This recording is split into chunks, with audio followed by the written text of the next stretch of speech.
You can't solve your financial problems with the same kind of thinking that caused them. These words will change your reality because poverty can't survive in a dough chaser's mentality.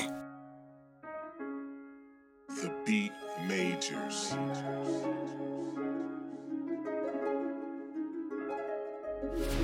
So to all my dough chasers, it's time to get this party started now.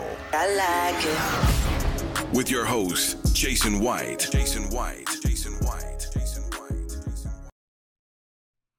Yo, what's up, dough chasers? This is your boy, the one and only Jason White, your host of Dough Chaser TV, also CEO and founder of Witness Riches. We help people improve their finances and boost their credit scores. Today is Friday. You know what that means? That means that we are having our second drawing today for the Dough Chaser Manifesto poster. I'm giving away 2 today because last week we were unable to have our drawing, and today we're going to have 2 lucky winners. Let me know who you are, where you're from. We got Kenneth Jenkins in the house. We got Nikki the Real. What's up? What's going on? Let me know who you are, where you're from. And Kenneth, help me out. Because you're the first one to comment, give me a number 1 through 18. Number 1 through 18. Give me a number, please.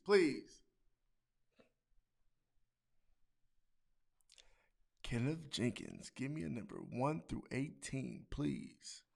What's up? We have Latanya. How you doing this evening? Nikki said, I'm the winner. He got you slightly. Okay, so my man Kenneth from Tennessee picked 12. All right, that's our winner. Let me see who 12 is. We have 1, 2, 3, 4, 5, 6, 7, 8, 9, 10, 11, 12. Okay, we have Pierre Jones. Pierre Jones, if you're watching this video, you are our first winner. Our first winner tonight. Our first winner for the Dough Chaser Manifesto. So congratulations to Pierre Jones. I don't think y'all take me seriously. I said get on the list. Every Friday we're going to have a drawing. I only have 18 people on my list. What's up? What's going on?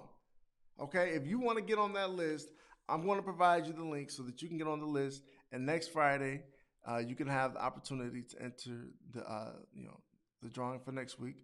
Let me get that link, man, because y'all not taking me serious right now, man. Y'all think it's a game? This is not a game. This is serious. All right. Let me see here. And then Nikki the Real. If you're still watching, give me a number 1 through 18, please. Please, not 12. Pierre Jones, I'm going to send you information to your email. I need your home address, and I'm going to send you a copy of the Dough Chaser Manifesto, okay? Who else do we have in here? We got Kimberly Ross. I appreciate that number, Kimberly. We got Lena J. Reed from Philly. What's up? We got Lovey Simmons from Greenville, South Carolina. Nikki said 18. Okay, who's 18? 18 is Vicky Baker. Vicky Baker. Congratulations. So we have Pierre Jones and Vicky Baker. I'm going to email you both. I need your address, and I'm going to send you a copy of the Dough Chaser Manifesto. I have a quick question. Are those of you who are with me right now, are you even on the list? Are you even on the list? If you're not, you just played yourself. You just played yourself, okay? If you want to get on that list, if you want to enter next Friday's drawing, here you go. Go to that link, okay? Got Antoine Battle from Cleveland. From the hood. What's up, man? All right, so tonight we are talking about a few particular things, actually. And we're going to start off talking about, is paying your bills enough to improve your credit score? We're going to talk about if a collection is removed from your credit report, can it come back? And then yesterday, I got a question at the end of my live feed, and a young lady asked, what are some ways to produce a passive income? And we're going to talk about that too. And then I'm going to let you all have your Friday evening because I got some food waiting for me. We may go out to see a movie. I don't know what we're going to do, but can't take too much time, right? Anyway, let's talk about credit, okay? Let's talk about credit.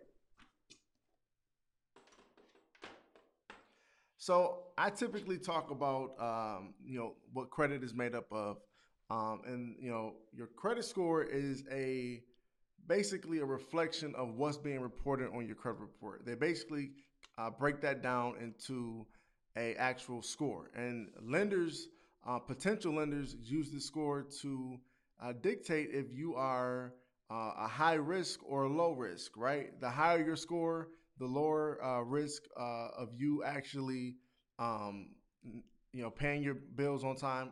Excuse me, not paying your bills on time. The lower your score, the higher risk of you not paying your bills on time and actually defaulting on the loan, right?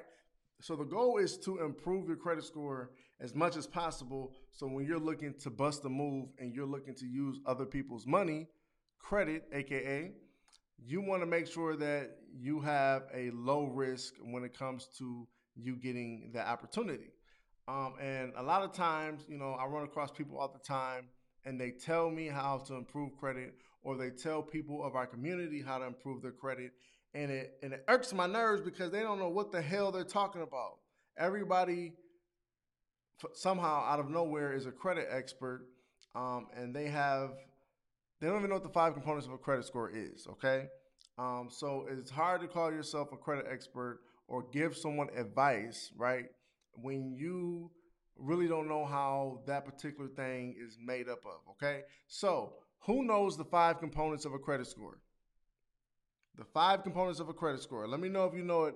Type 1 if you know the 5 components. Type 2 if you don't know the 5 components, because I'm about to break it down for you really quick so that you can get an understanding of how to work on your credit and how to improve your credit the correct way.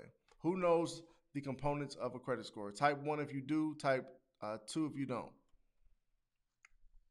Nikki said, I'm on the list. Kenneth said I should be on the list. Lena, how you doing?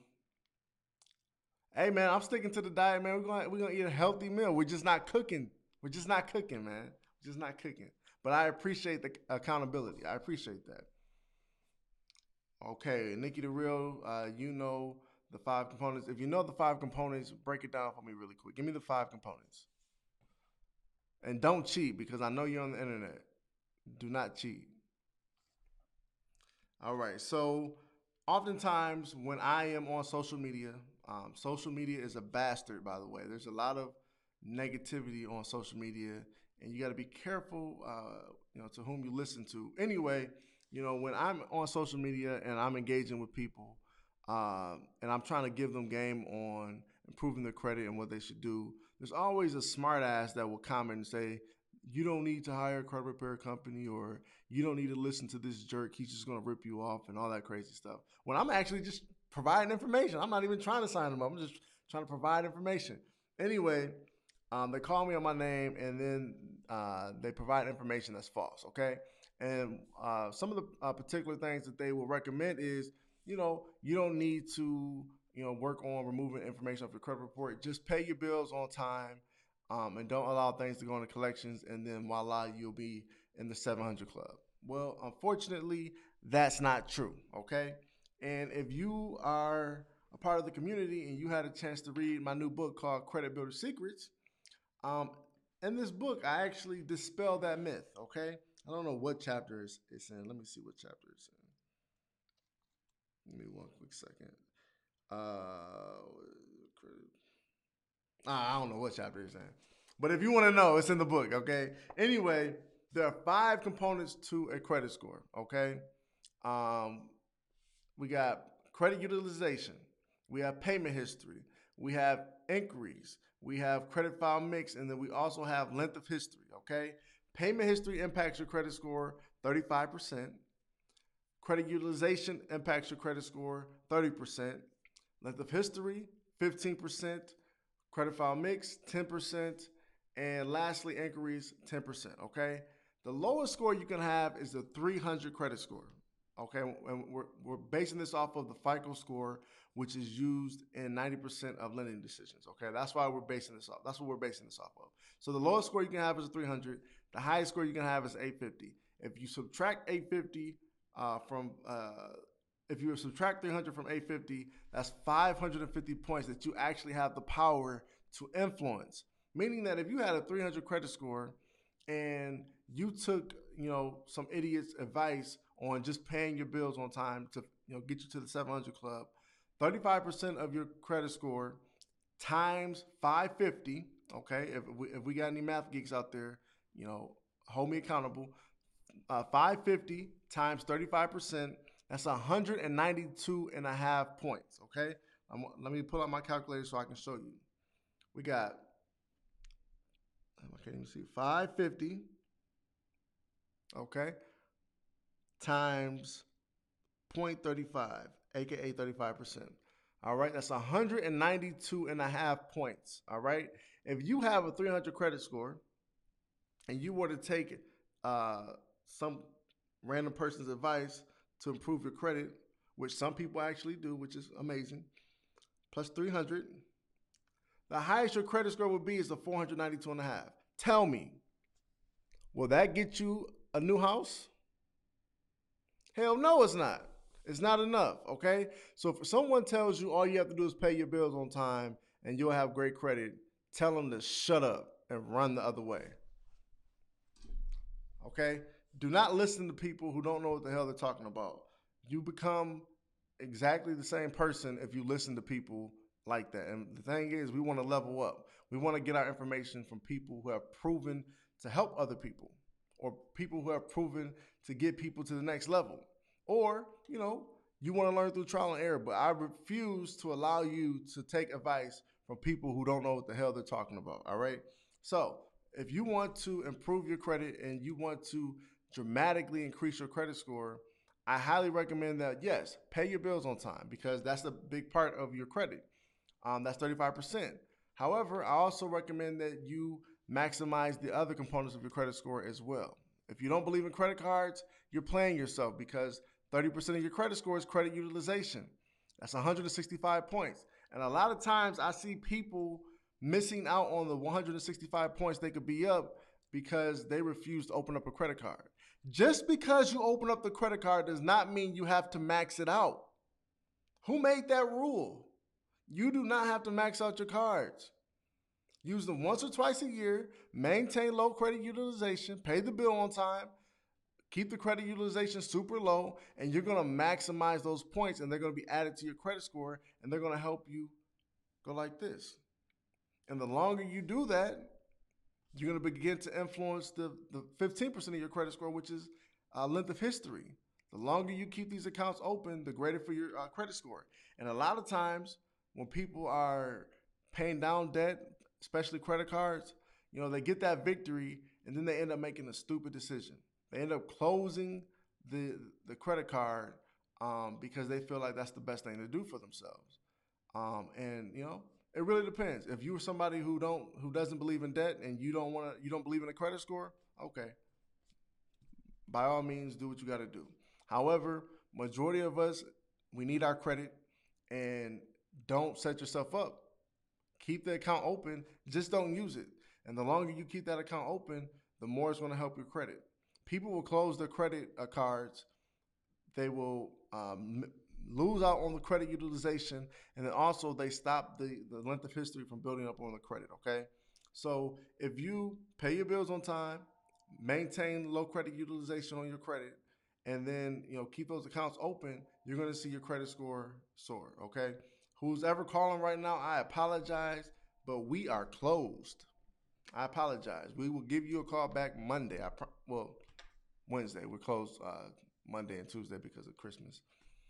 Anyway, so yeah, that's important. Paying your bills is not enough to get you to the 700 club, to get you to a great credit score, okay?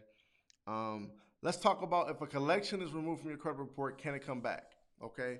Under the Fair Credit Reporting Act, information on your credit report must meet three criteria. It must be 100% accurate, 100% verifiable, and 100% timely. Okay. And at any point, furnishers or people, aka people who report information about you on your credit, if a ABC collection company, if they reported something on your credit and they weren't able to actually prove the information and they weren't abiding by those three criteria, 100% accurate, 100% verifiable, and 100% timely, then by law, they're breaking the law, okay? And you can get that account removed from the credit. So Jason, if I get it removed, can it be added back to my credit? It rarely happens, but it's possible. When you are in violation of the credit law, they can remove it. But they always give you the ability to prove it, right? Maybe you don't have the proof within 30 days, and if you can't come up with the proof in 30 days, then by law it has to be deleted automatically. However, if a creditor or debt collector can produce that information, if they can furnish that information, then they can add it back to your credit report. The thing is that rarely happens, okay? They're not pressed over one account. They're not going to go. Think about it this way. They have millions of customers, right? Millions of customers. And one person is disputing their account. They will probably give it 30 days to try to furnish that information. However, if they can't come up with that information, I really doubt that they will continue to investigate the account, especially if it's not more than $1,000. It's a waste of time, right? So it's rare for it to be added back through the original creditor, or the debt collector. Whoever furnished the account first that was deleted, is rare for it to hit your account again. However, it is a possibility. I'll say 5% of the time it actually happens. I don't see it too often. Now, how it's usually added back to your credit report is if ABC Collections was unable to furnish that information.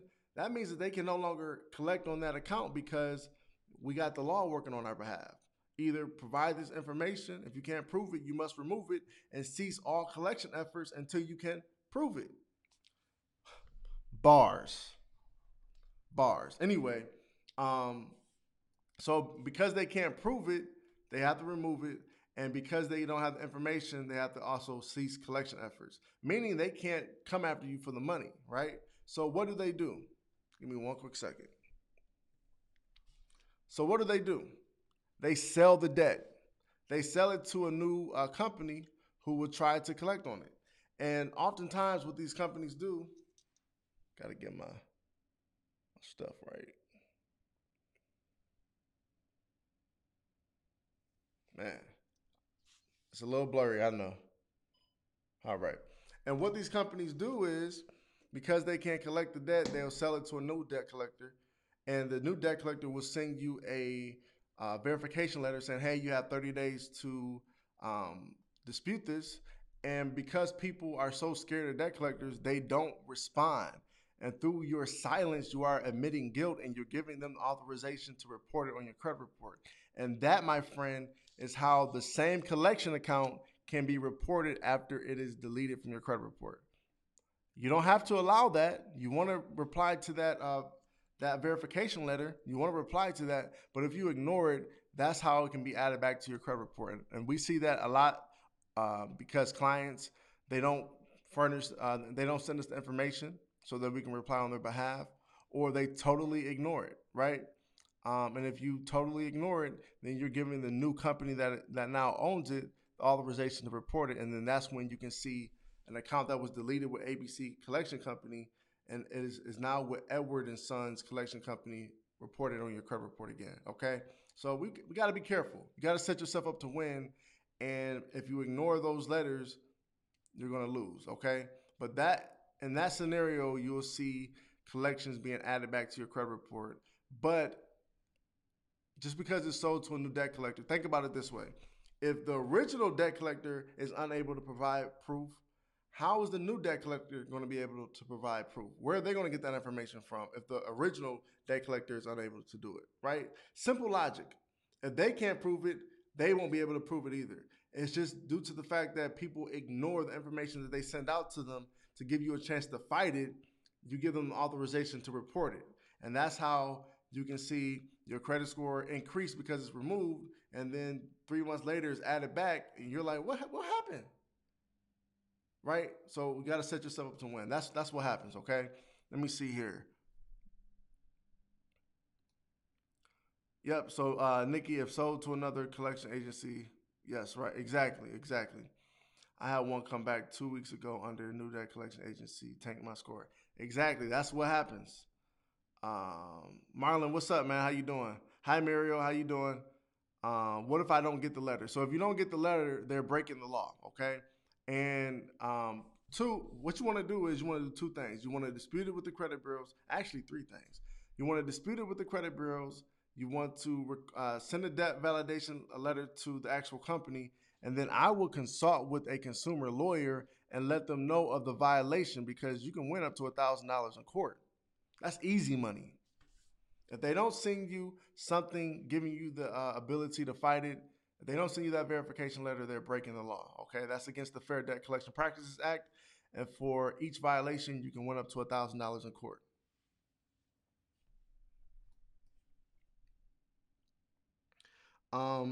So the last topic is ways to produce or to make passive income. I really don't have too many ways to make a passive income. And the reason being is, let's talk about passive, okay? Let's talk about passive. Um, let me pull up my dictionary really quick. Passive.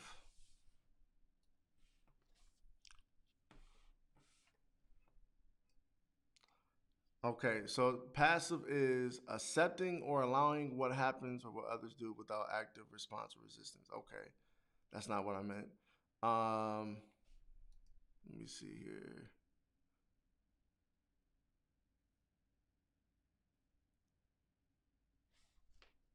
Have you ever like looked up a word, it doesn't have a good definition? Or is that the definition that you expected? Okay, so when someone is trying to build passive income, basically they want income without them doing the work. Basically, would you agree to that? You want to make money without you doing the work. And from my experience, I have a couple avenues of passive income. However, there's no such thing as making money without earning it. Okay, you have to do some kind of work, right? Whether you are looking to invest, you're looking to start a business, you're looking to make money off of real estate, off of affiliate marketing, you still have to set it up, right? You still have to put the work in, you still have to monitor it to make sure that it's working. So there is no true way for you to make money without doing any work. Passive income is a lot easier because you don't have to be truly engaged in it. But if I were to share ways of producing a passive income, I would definitely say possibly looking into real estate investing, possibly looking into not necessarily starting your own business, but maybe becoming an investor of someone else's business. So they do the work, and then once they make a profit, they share the profit with you. Another way to do make a passive income is to look into network marketing. Now, up front, you're gonna have to do the work, but once you get people added to your team, you can have them do the work, right? And you can make money off of them, right? So those are the three ways that I would look into making a passive income: real estate investing, investing into someone else's business and earning a profit off of their profit, and then also maybe looking into network marketing as well. Do you all have any ideas? What kind of passive income do you all make? Now, in my passive income is I have affiliate marketing. Oh, yeah, my big one right now is affiliate marketing. When we recommend, secure cards, credit cards, loans, or anything like that, they do provide a commission, and that's a passive income because I have to set that up once, and then people use it. I make money off of that, right? Or I make a passive income through YouTube. I get paid off making videos on YouTube. Now it's not a huge income, um, but they just sent me a $600 check. That's dope, right? I'm not mad at that. The thing is, I had to make the video first. And then once the video was made, off of the views from the video, then I receive the passive income. So you have to do the work first, right? You're not going to find a passive income where you don't have to do any work. Even if you invest in someone's business, you still have to come up with the money for it, right? So you have to work for the money. So I would definitely recommend that you don't look for the easy way out. If it's too good to be true, 9 times out of 10, it probably is. Okay, so be careful. But yeah, what I want you to drop shipping, you still have to do the work for drop shipping. And that's not easy. But you know, that's a great opportunity as well. But yeah, that's work too.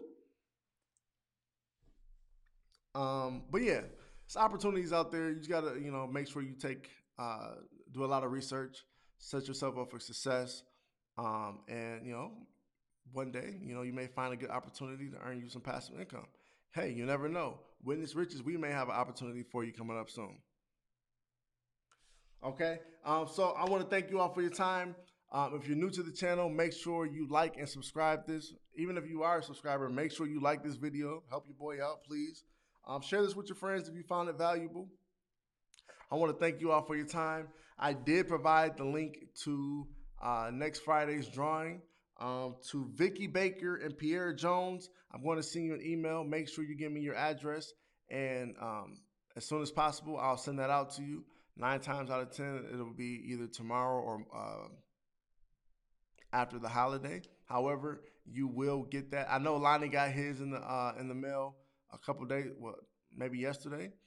So Lonnie, you know, let the people know how fresh and superb it is. But I want to thank you all for your time. Again, my name is Jason White.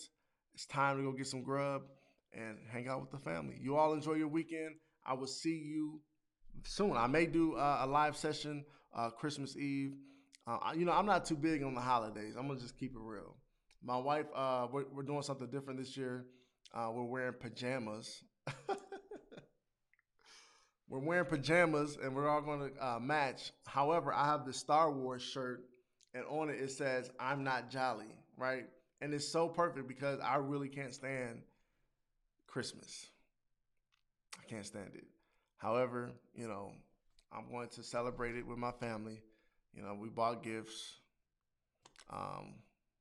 Hey, sometimes you got to do what you got to do, right?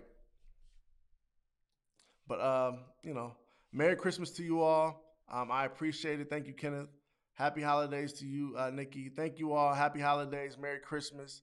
You will see me before Christmas because, you know, I got to be consistent with this. I missed too many episodes, and it's only, you know, 30 minutes. You know, we're not going to be jolly the whole Christmas, right?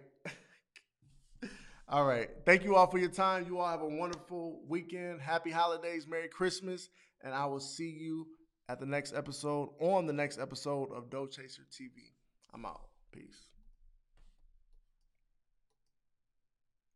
Work.